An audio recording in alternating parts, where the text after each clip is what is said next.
Great. Brandon, thank you so much for taking the time to talk about Frost. I gotta tell you, man, I watched this movie with my mom and we both like freaked out, especially in the finale of it. We were like freaking out, but overall, man, it was a amazing movie. The, that's the best opening line I've had for any of these. I watched it with my mom. Yeah. Yeah.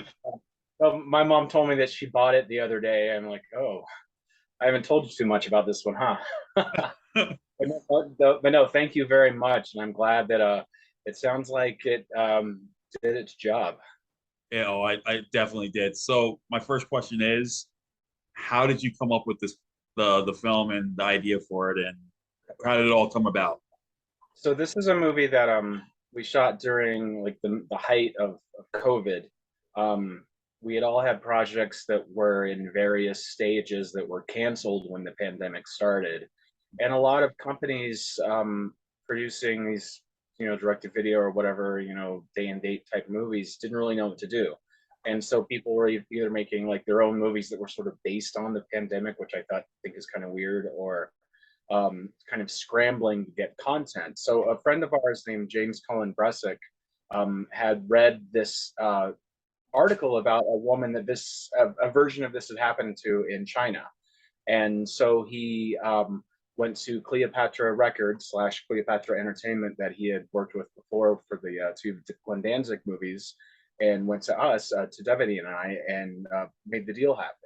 So from the time that it was sort of put together until we were shooting was about, I think, 2 months, and it was definitely um, a welcome thing to do, for lack of better words, in the middle of the pandemic, because so we were just antsy. We had to um, You had to get it do out. You something. had to let it out, basically. Yeah, yeah. Yeah, awesome.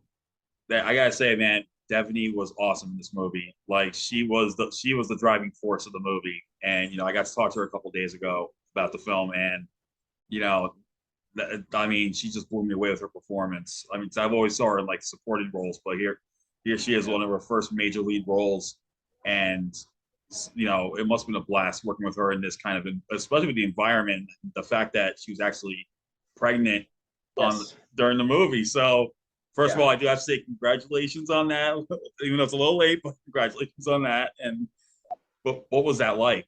It's interesting because so yeah, and you're right, she does a lot of supporting roles, but also I try to, when she's in something of mine, I try to push her. Like going all the way back to when we first started making movies, like with the Black Dahlia Haunting and things like that, I try to give her material that really challenges her. And obviously, doing a movie while pregnant is a challenge, no matter how you cut it. It could have been a romantic comedy, and it still would have been challenging, just because it's so physically taxing to just do basic things, especially in a stressful situation like making a movie. Plus, she was producing it at the same time. Um, Something that was really interesting about this one is, because it's an intense situation that she's in, and her mobility and vocalization is restricted for being pregnant. Like she can't like belt out a bunch of screams or anything like that because it would have been harmful. So Yeah, we actually got a lot of, especially the last maybe third or half of the movie, MOS with her not actually vocalizing, where yeah, we do one or two takes where she would vocalize and then give her a break where she'd just pantomime it. And looking back, I can't even tell like what was actually um, live audio and what we actually went back and cut and paste. Um, so you would you would never know that she was being as careful as she was. Like it looks like she just went all out, for lack of better words. yeah. She did an amazing job, and he made the most of his role. But man, Vernon Wells is absolute legend, and the fact that you get this father-daughter relationship to start out the film, Yeah, and one of my favorite scenes was actually with them where he breaks down like after they had this argument, and he finally breaks down and explains why he left all those years ago and the yeah. regret that he feels. I like resonate with that. I actually almost shed a tear during that scene. So I'm like, that's how good his acting was in it. But what was it like working with Vernon on this one? We known him for a few years from doing conventions, and then we had him in our movie Crossbreed a few years ago. But even in Crossbreed, it was still kind of the normal thing that he plays. Um, so, but he's always, you know, this larger than life character, whether it's like Bennett and Commando or the Road Warrior, or um, and there's nothing wrong with that at all. But Vernon has, anyone who's known him or has met him, he has this, he's very, has this like warm side about him, Yes, full sense of humor. totally So true.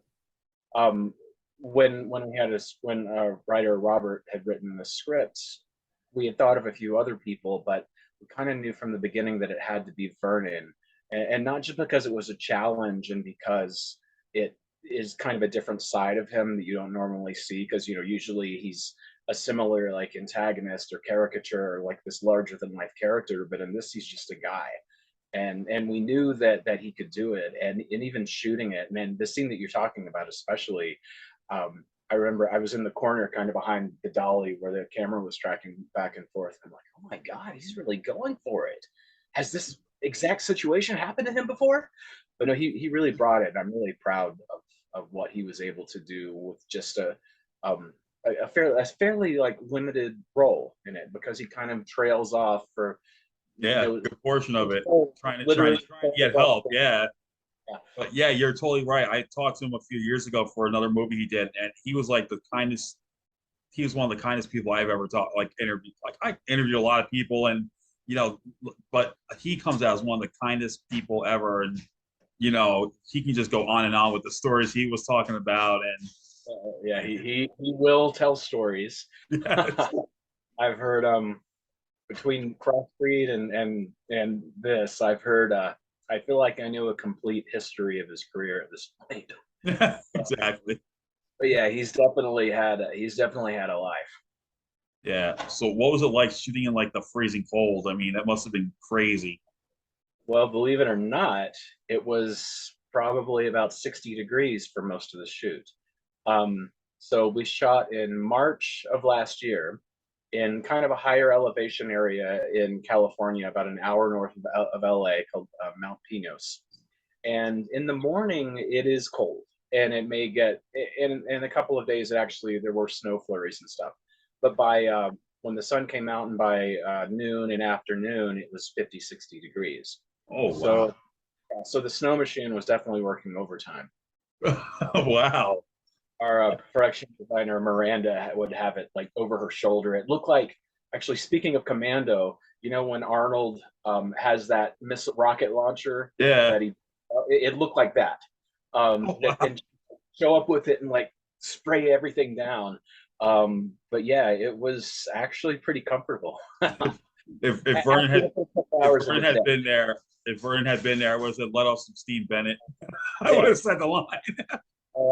I figure out, especially in Crossbreed, we had a lot of smoke on stage, and so I do these like well timed references, and he looks at me like, "Oh, you bastard!" That's awesome. But no, he gets a kick out of it. I gotta tell you that's that last scene, the last like 10 minutes of it. That's where it hit me the most because I was not expecting that. I was I was thinking this one thing happened. I'm not spoiling it for anyone, but I was totally dropped.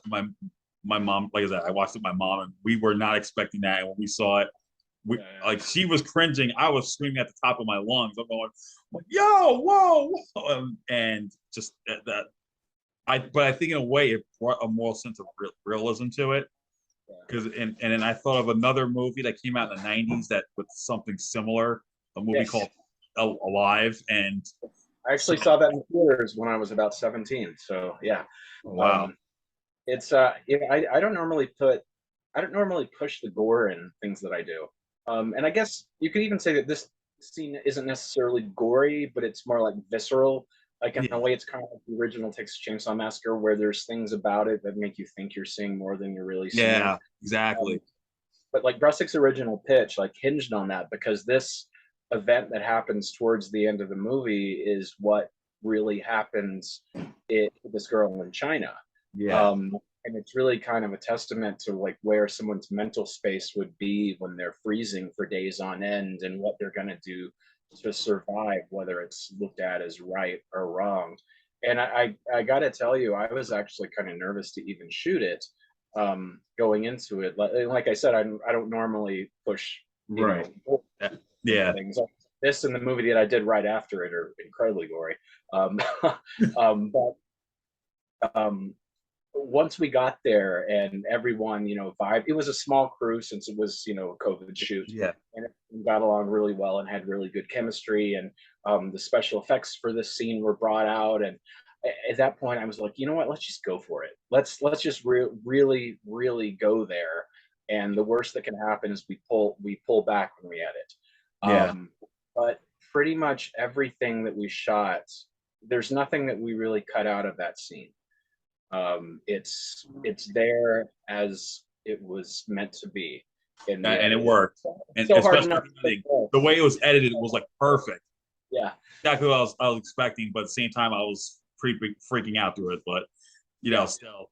But that's I'm glad you mentioned James Colin Bresack, because that guy to me is awesome, because I've talked to him like 3 times alone just last year for Yeah. his other projects, and I noticed his name's been popping up everywhere with all these recent horror films, and I'm glad that he kind of like in a way led the charge with the pandemic era when it comes to films. And He got tired. He's a bit of a hustler, and he got tired of just sitting around waiting for other things to happen. So he started setting up projects.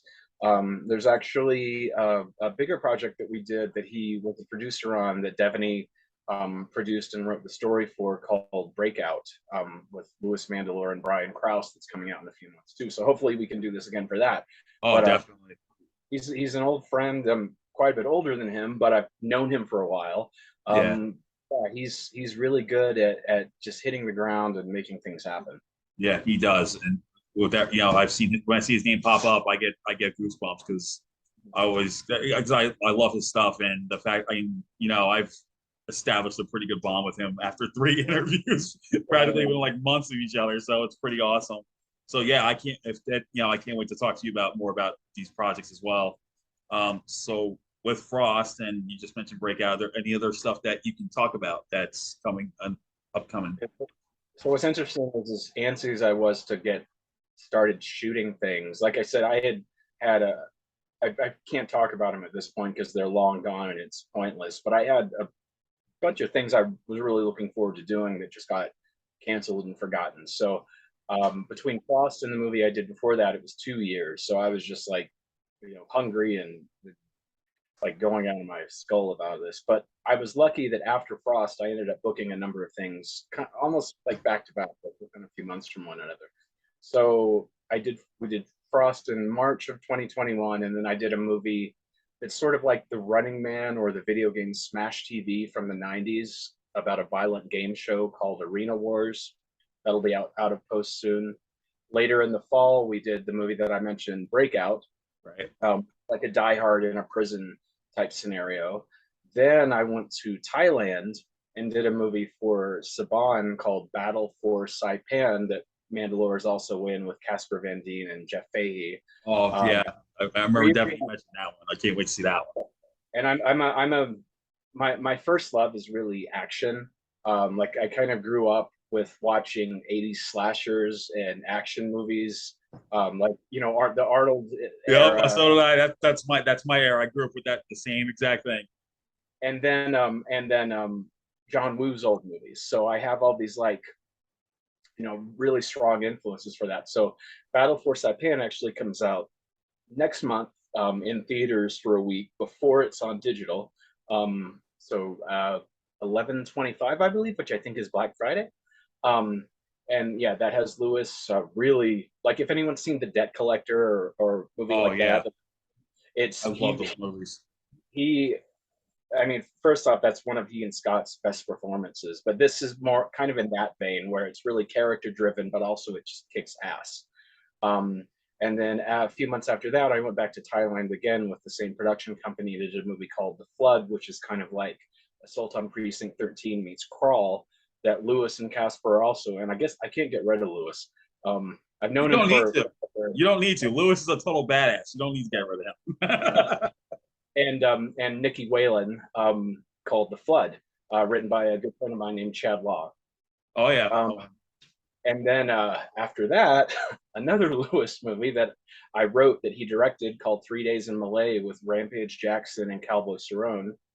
Nice. And I'm losing track because I got really busy, but I'm grateful and happy that I got busy. Yeah, good. um, Yeah, especially with everything going on that had been going on. That's awesome. oh, and then after that, I did a revisions on a young adult comedy, or not comedy, coming of age story called The Midway Point with Thora Birch and Wes Studi. And that's the Nice. most total change of pace. And then there's some other stuff. There's some other things coming up, both as a writer and director, that aren't really out there yet. But luckily, I've been able to stay busy, and hopefully that doesn't change. Fingers crossed. Seriously, you and Lewis together are going to be like Scott Adkins and Jesse Johnson because Yeah, they were working together now. It's going to be you and Lewis. You're going to be like the next actor director dream team, hands down, with all these movies. he was. So there's a couple other things specifically with him that I'm doing, and yeah, he keeps saying that we're like Scott and Jesse, or like Frank Grillo and Joe Carnahan, or something Yeah, like that. yeah. I've known him longer than most people I've known that I'm not related to, and in the past couple of years, we finally got to do a lot together. So, and it's really like a great working relationship and friendship. Yeah, that's awesome. So I hope everyone gets to check out Frost on October 11th. I mean, this was a mind-blowing movie. It's very intense. Claustrophobic horror films will love this, and just get ready for one of the most shocking finales I've ever seen in the movie. And seriously, if you watch this with your parents, please warn them ahead of time. Yes, because that's all I'm gonna say, because this was an insane movie. But thank you again so much, Brandon, for taking the time to talk about it. And I cannot wait to talk to you again about your upcoming projects. Absolutely, and thank you for having me, and I look forward to it. All right, and everyone take care. We'll see you next time.